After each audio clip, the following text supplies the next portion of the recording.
మన భారతదేశంలో ఒక దేవాలయంలో బ్రతికి ఉన్నటువంటి విగ్రహం ఉందని మీకు తెలుసా? మీరు విన్నది నిజమే. ఆ దేవాలయం మల్లూరు శ్రీ హేమాచల లక్ష్మీ నరసింహస్వామి వారి యొక్క ఆలయం.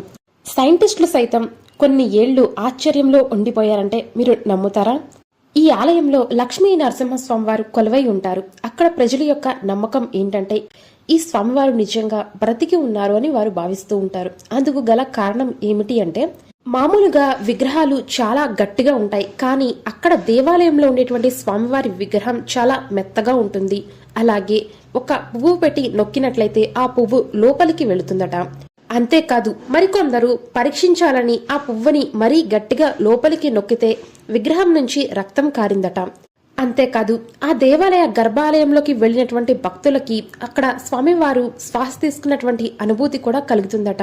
ఇలా జరగడం అంత మామూలు విషయం అయితే కాదు. మీలో ఎవరికైనా సరే ఈ ఆలయం గురించి తెలిస్తే కింద కామెంట్ చేయండి. ఇలాంటి మరిన్ని ఇంట్రెస్టింగ్ టాపిక్స్ కోసం మన ఛానల్ ని సబ్స్క్రైబ్ చేసుకోండి.